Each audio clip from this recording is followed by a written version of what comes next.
Introduction.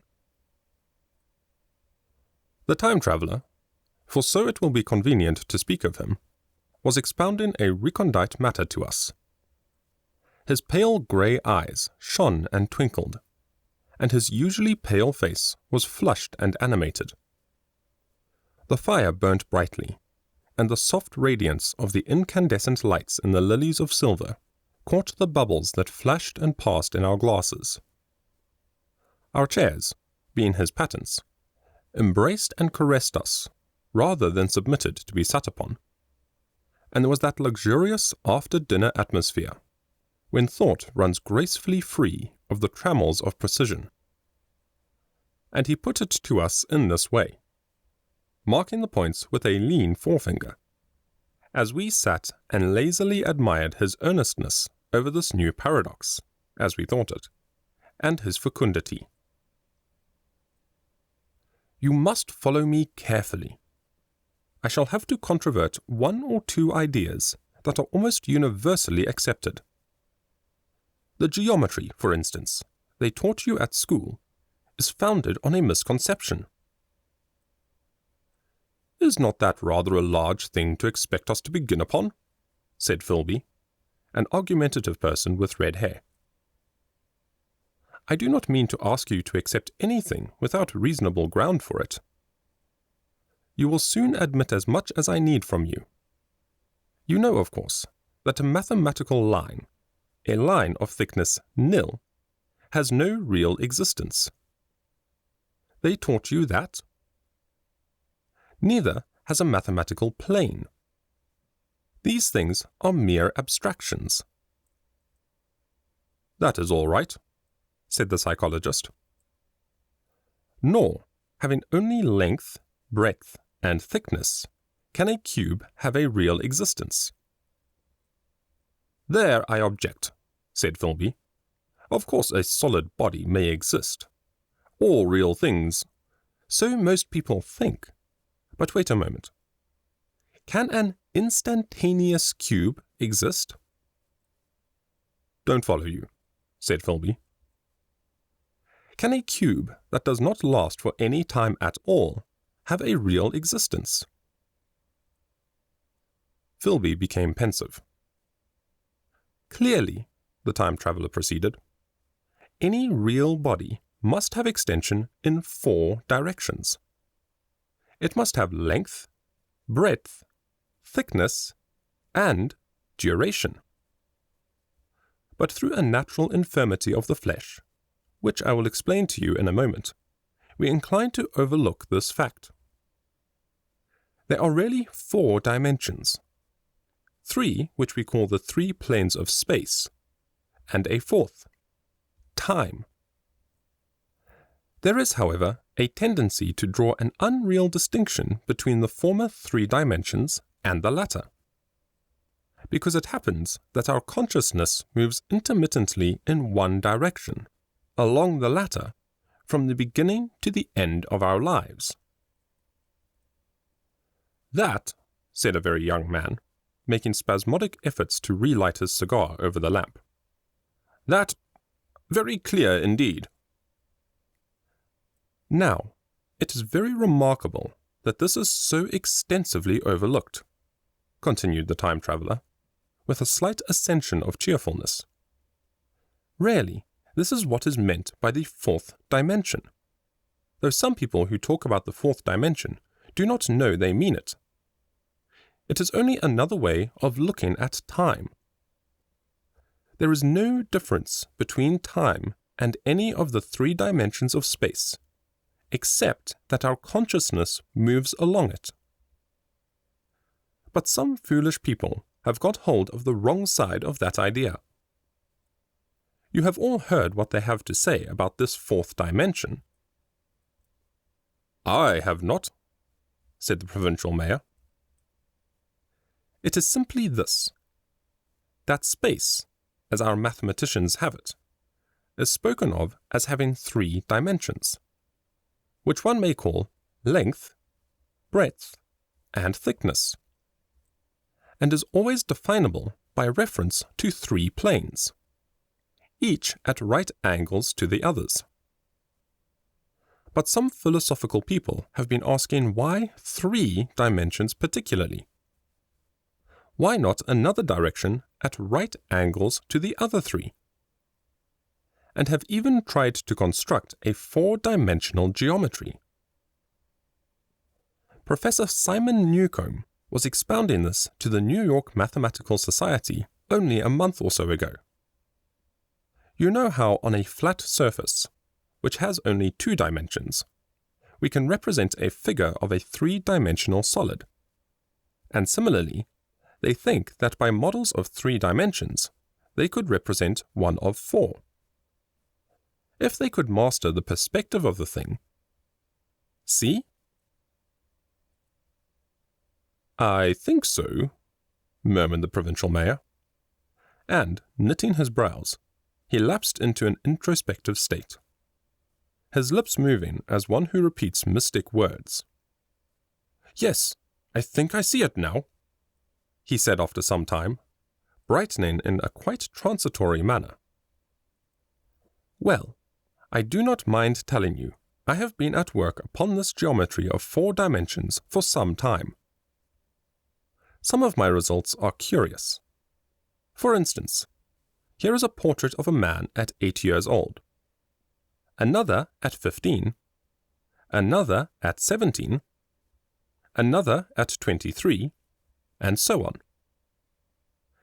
All these are evidently sections, as it were, 3-dimensional representations of his 4-dimensioned being, which is a fixed and unalterable thing.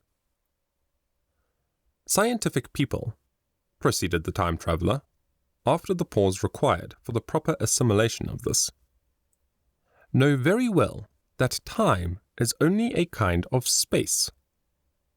Here is a popular scientific diagram, a weather record. This line I trace with my finger shows the movement of the barometer. Yesterday it was so high. Yesterday night it fell. Then this morning it rose again, and so gently upward to here. Surely the mercury did not trace this line in any of the dimensions of space generally recognized? But certainly it traced such a line, and that line, therefore, we must conclude, was along the time dimension.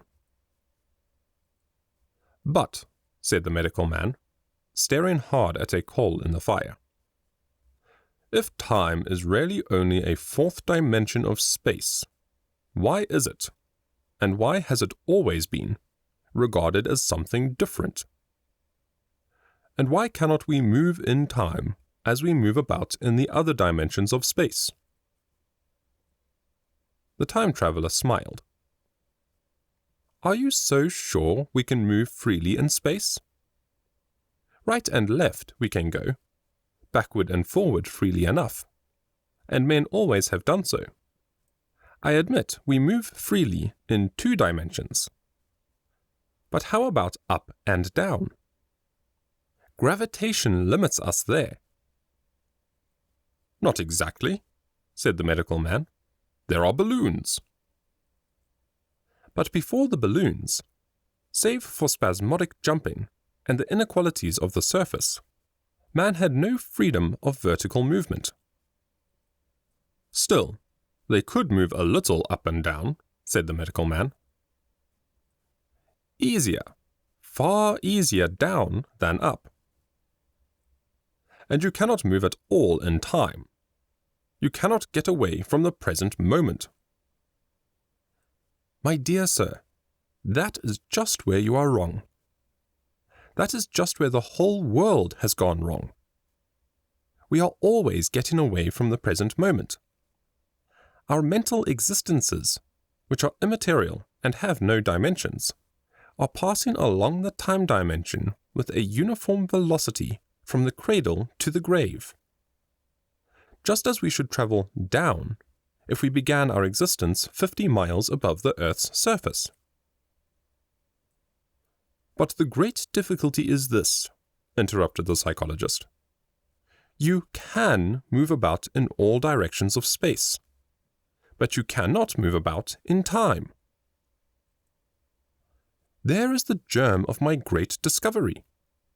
But you are wrong to say that we cannot move about in time. For instance, if I am recalling an incident very vividly, I go back to the instant of its occurrence. I become absent-minded, as you say. I jump back for a moment. Of course, we have no means of staying back for any length of time, any more than a savage or an animal has of staying 6 feet above the ground. But a civilized man is better off than the savage in this respect. He can go up against gravitation in a balloon. And why should he not hope that ultimately he may be able to stop or accelerate his drift along the time dimension, or even turn about and travel the other way? "Oh, this," began Philby, "is all—" "Why not?" said the time traveller. "It's against reason," said Philby. "What reason?" said the time traveller. "You can show black as white by argument," said Philby, "but you will never convince me." "Possibly not," said the time traveller. "But now you begin to see the object of my investigations into the geometry of 4 dimensions. Long ago I had a vague inkling of a machine." "To travel through time!"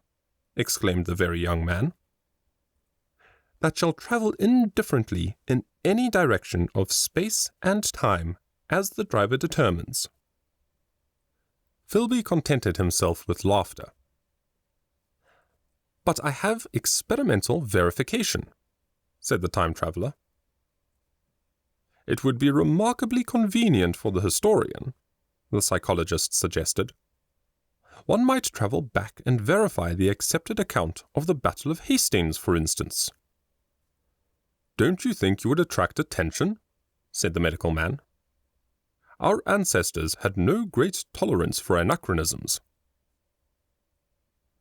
"One might get one's Greek from the very lips of Homer and Plato," the very young man thought. "In which case they would certainly plough you for the little go. The German scholars have improved Greek so much." "Then there is the future," said the very young man. "Just think, one might invest all one's money, leave it to accumulate at interest, and hurry on ahead." "To discover a society," said I, "erected on a strictly communistic basis." "Of all the wild, extravagant theories," began the psychologist. "Yes, so it seemed to me, and so I never talked of it, until—" "Experimental verification!" cried I. "You are going to verify that?" "The experiment!" cried Philby, who was getting brain-weary. "Let's see your experiment anyhow," said the psychologist, "though it's all humbug, you know." The time traveller smiled round at us. Then, still smiling faintly, and with his hands deep in his trousers pockets, he walked slowly out of the room, and we heard his slippers shuffling down the long passage to his laboratory.